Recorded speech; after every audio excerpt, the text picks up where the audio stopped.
Sunrise news के इस video में आपका स्वागत है। इस महीने 7 जुलाई को नरेंद्र मोदी सरकार से इस्तीफा देने के बाद बीजेपी के वरिष्ठ नेता और बंगाल से बीजेपी के सांसद बाबुल सुप्रियो ने फेसबुक पोस्ट लिखकर अपने दिल का दर्द जाहिर किया था। उन्होंने कहा था उनसे इस्तीफा मांगा गया तो उन्होंने दे दिया। उस वक्त किसी ने नहीं सोचा था कि मन ही मन बाबुल सुप्रियो कोई एक बड़ा फैसला ले चुके हैं।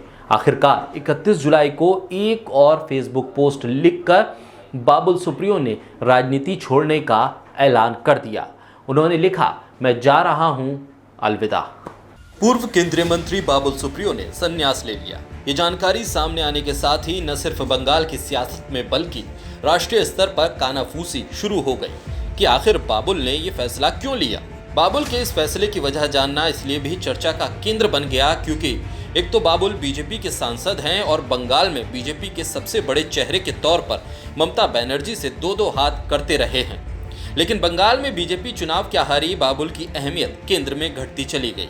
अब जबकि बंगाल में ना तो कोई चुनाव है और ना ही जोड़ तोड़ से बंगाल में सरकार बनने की बीजेपी को उम्मीद है, लिहाजा बाबुल की मंत्रिमंडल से छुट्टी हो गई। फिर क्या था, बाबुल सुप्रियो को अपनी भड़ास तो निकालनी ही थी। तभी तो फेसबुक पर लिख दिया कि लोगों की सेवा करने के लिए राजनीति में रहने की जरूरत नहीं है, वो राजनीति से अलग होकर भी अपने उस उद्देश्य को पूरा कर सकते हैं। उनकी तरफ से पोस्ट में पहले इस बात पर भी जोर दिया गया कि वो हमेशा से बीजेपी का हिस्सा रहे हैं और रहेंगे।